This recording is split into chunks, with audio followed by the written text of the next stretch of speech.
Hi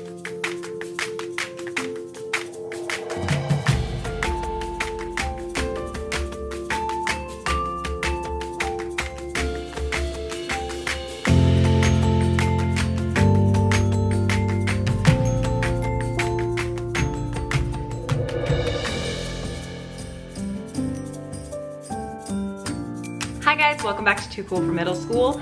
One of the most requested videos that I've gotten is for a video of like my favorite books in my middle school library. This is one of those that's gonna be so difficult to narrow down because I have so many books here that I really love, but we're gonna attempt it. We're gonna try. I have my library right here in front of me, so I'm just gonna be picking some books off the shelf to tell you about. There are quite a few that I have not read, so there might be some real gems in here that I skip over just because I haven't had a chance to get to them yet. So eventually I'm sure I'm gonna have to do like an update video or a part 2 or something. But let's go ahead and talk about some of my favorite books in this collection. Also, real quickly, people tend to ask like how I acquire books. So for me personally, I'm in a little bit of a different situation since I have a YouTube channel and a blog and Instagram and all of that. But you can start those things as well. And if you talk about books long enough publicly on the internet, there will be book publishers who want to send you books that you can share on your social media. So a lot of these books I have been sent from different publishing companies, mostly Simon & Schuster. So thank you, shout out to Simon & Schuster. They've sent me quite a few. And then I just like reading young adult novels. I just wanna know like what's out there, like what could I possibly use in class, what could I talk to my students about. So I just buy them, sometimes on Amazon. Very often I'll buy them from the Scholastic Book Fair, like when the book fair is set up in the library. Every year I buy, I don't know, like 6 or 7 books so that I can read them and then just put them in my library. I've got tons and tons and tons of book hauls on this channel as well, from different times when I have bought books from the Scholastic Library or just like ones for my own personal collection, and even hauls from Simon & Schuster. So in my books playlist you can find all of that stuff. But let's see. Where do I even begin? I have 3 set aside right now. I'm gonna be using these 3 for fantasy literature circles that I'm really excited about. I'll tell you more once it all comes together, but these 3 will be options in the literature circles. So I really liked Woven in Moonlight. This is a fantasy book set in Bolivia, but it's like magic Bolivia, and most people have magical powers. There's like evil ghosts and stuff. The main character can weave magical animals into existence. So this one is really cool. One of my favorites from 2020, it was also The House in the Cerulean Sea by TJ Klune. It takes place on this island where there is like an orphanage for magical children. They're like outcast magical children that society does not want, just living normal lives. They want them to be on this island away from everybody else. So there are a ton of really great themes in here. Themes about belonging and fear and allies and what we do to people who are different. And it's such a beautiful book. Another one is Song Below Water by Bethany C. Morrow. This is another great middle school novel. It has no cuss words, nothing inappropriate whatsoever in it. It has strong themes of like Black resistance. In this book, they're known as sirens. Both of the main characters are Black girls. Only one of them is a siren though, actually, but everyone in the book kind of has some kind of magical power, and then certain ones are valued over others, and some gifts are seen as like dangerous. So there are a lot of really relevant themes, and it's really good. Another one that I just read that will be in this stack, but I left it at home, is Tristan Strong Punches a Hole in the Sky. That's another really cool fantasy book. It's in like the Rick Riordan publishing circle thing. It incorporates a lot of African-American folklore and tales, like John Henry and Brer Rabbit and Brer Fox and all of that, and then it gets into a lot of mythology that I had never heard of, and so it's really cool to learn more about those stories within the context of this like adventure. So also, just so you know, all of these books I have short little reviews of on Instagram, so if you ever want to refer back to these, you can like check Instagram, and then I will also be linking all of these down below to my bookshop.org account. I'm using that now instead of Amazon. I just like them much better as a company, and then even the website is just way cooler. It's easier for you guys to like look at it and see what I've got there. So these will all be there. Let's see, here's another good one. Front Desk by Kelly Yang. A lot of teachers really love using this in their classrooms.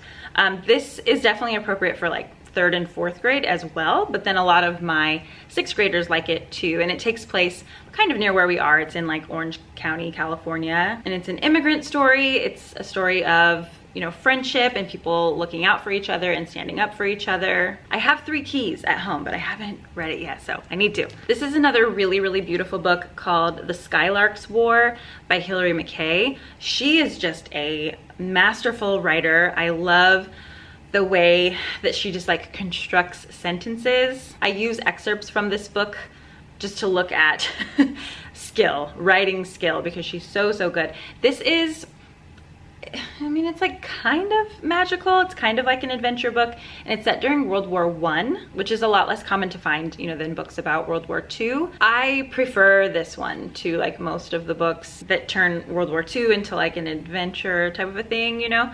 I don't know, I just think this one is really, really well done. Let's just do these 3 all together. These are all of the Elizabeth Acevedo books.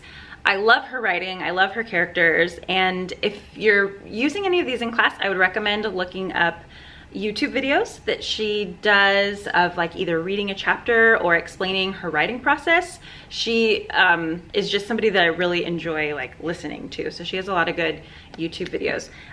Clap When You Land, I believe, is the most recent, and it's a really interesting story about these 2 sisters, one who lives in New York, one who lives in the Dominican Republic, and they don't actually know that each other exists, but it goes back and forth between their 2 perspectives. The Poet X is written in verse, and so if you ever want to study verse and poetry, this one is a really great way to do that. And I think my personal favorite might be With the Fire on High. I love Imani. I love that, you know, she wants to be a chef. She's juggling, you know, life as a responsible granddaughter and also as a mother who is in high school. And so there's just a lot of really like complex themes. And all of these 3 are amazing. These definitely lean more towards 8th grade than 6th. Middle school books are so hard to define because what's appropriate for a 6th grader is really, really different than what's appropriate for an 8th grader, even though I have all of those students in my classroom and I just have one big library. So my English students though are 8th graders. So like as I'm talking about these and, you know, saying that I'm using them in my class, it's mostly with 8th graders who are much, much different from 6th graders. So just keeping that in mind. This is another one that actually I think would be really good for 6th graders as well. American is Paneer Pie by Supriya Kalkar. We are big fans of her around here. She came to one of our Zooms and it was so cool to meet her. And this is about a DAZEY girl who is doing pretty well, like, you know, fitting in at her school. Like she's kind of found her groove, and then another girl immigrates to her town from India and kind of throws things off for her and makes her reevaluate her identity and the importance of fitting in and all of that. And you learn a lot about their culture, and it's just a really good one. Parachutes is one that I'm gonna say is better for like 8th grade and high school. 8th is probably the youngest that I would recommend it for. This is also by Kelly Yang, who wrote Front Desk, but it is a much more mature book. But it's basically set in the town where I teach, and it really shows a wide perspective of Asians and Asian Americans. So it's this like international school where some kids go who are like Chinese American, and then some kids are international students from China who go there so that it's easier to get into an American college. There's also a Filipino girl who goes there who like doesn't have nearly as much money as these international kids, and so there's a lot of conflict and tension. One really strong theme in this book is that at her school there's just this very dangerous presence of rape culture, and you know, a lot of these kids who don't really have anybody looking out for them and who are afraid to speak up for themselves. So this one I just thought was incredibly powerful. It's pretty long, but I read it in like 2 days because I just needed to know what was going on, and I think this is just a really important book. I know that a lot of my students really like Dry. I read this one a year or two ago, and it's also set in California, and the premise is that a water source has been cut off to Southern California. So within a few days, people just have no water, and they try to go to Costco and get it. It's all sold out. People are like fighting each other for access to water, and very, very quickly, you know, communities just descend into like anarchy, and there's a few kids who have to figure out how to like survive on their own. And so it's a little bit scary. Like, I don't know that I would recommend it to everybody, but in the face of like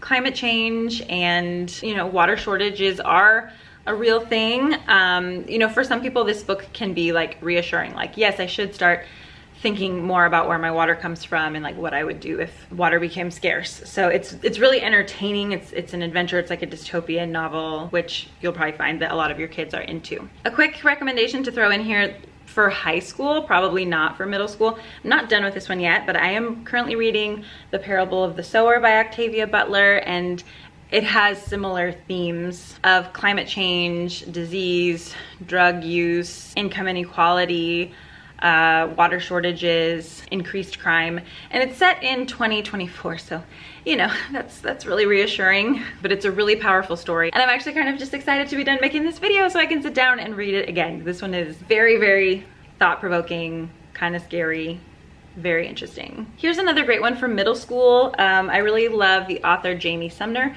Roll With It and Then Tune It Out is another book that she has. Her characters tend to have physical disabilities, some that are visible, others that are less visible but still very present, and you know, impact the main character's life quite a bit. And I just really love the way that she writes characters who have disabilities with such compassion and such depth, and really digs into their communities and their friendships and families. And yes, both of these highly recommend. If your kids are into historical fiction, one of the newer historical fiction writers out there is Stacey Lee.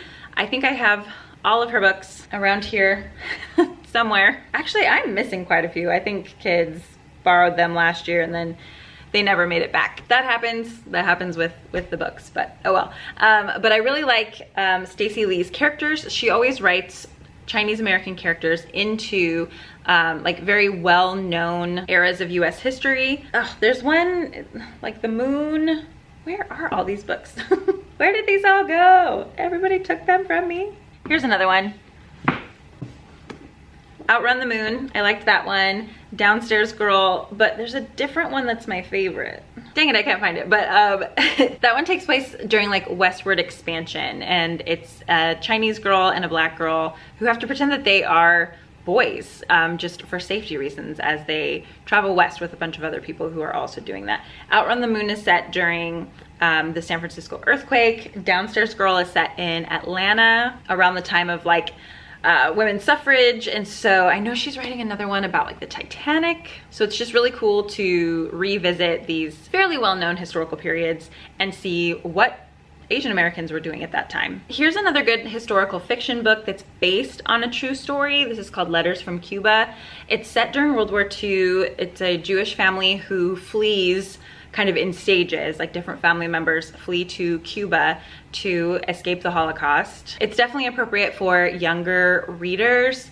I mean, my only criticism of it is that it just like doesn't get very deep into what was going on, but that's because it's meant for a little bit younger readers. So this is, you know, appropriate for them to kind of like start learning about what was going on at that time. And then as they get older, they can get more into the details when they're more emotionally prepared to handle it. But I definitely recommend this one for your younger middle school readers. Here's another good one that is historical fiction, kind of. It's a memoir though, written by Patricia McCormick though, but it's about a boy who lived through the Cambodian genocide, and that is something that most people don't know a whole lot about. I know I didn't. I picked this up when I was working in Long Beach, and in Long Beach, that's the city that has the highest number of Cambodians outside of Cambodia. And so I just wanted to understand, you know, the migration process for why so many families were there. And it's really, really heartbreaking. And I Definitely recommend it for students and adults. We loved Born a Crime by Trevor Noah.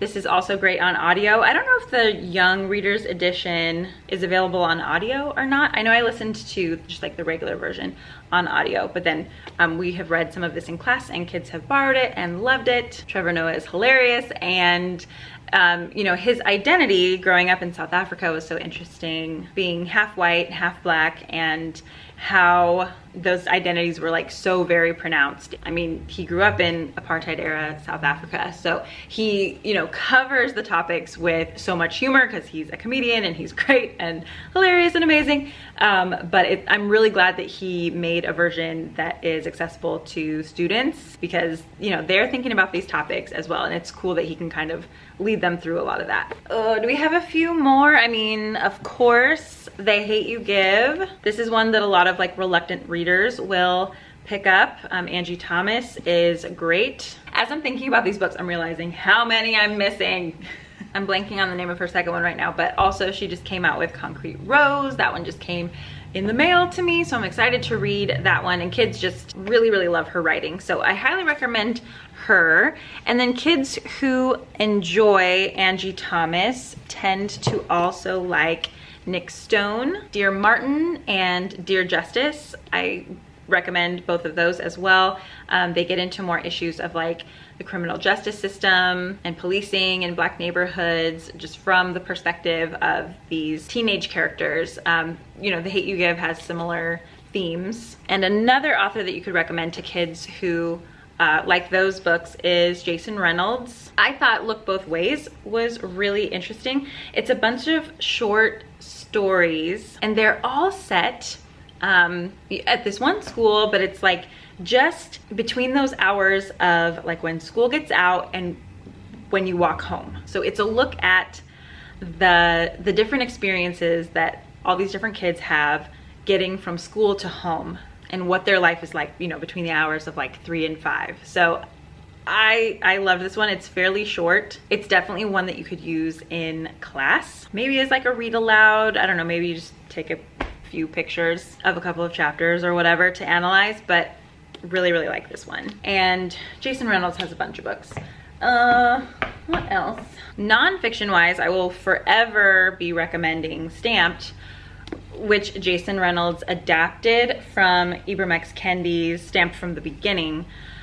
If every single middle school student could read this book at some point, that would be excellent. That would literally change the world. So if we can get this into as many kids' hands as possible, kids will have a much firmer understanding and language to express US history and really Black history. So if you do kind of like a separate-ish unit for like Black History Month or whatever, this is probably where you should get your information. I would go from here. 2 more short story collections that I really enjoyed. This one is called Once Upon an Eid. It's 15 stories of hope and joy by Muslim authors. And then this one, Rural Voices, it's 15 authors challenge assumptions about small town America. Oh, let me add a third one to this.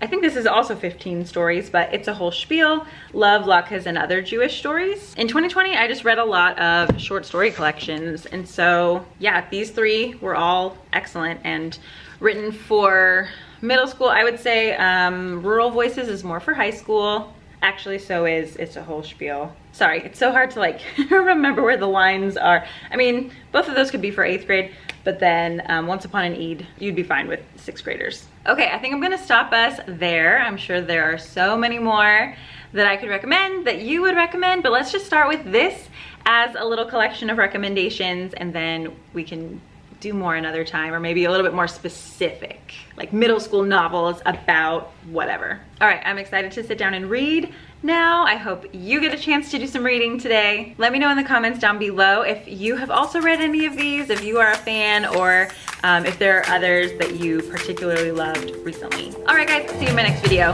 Bye.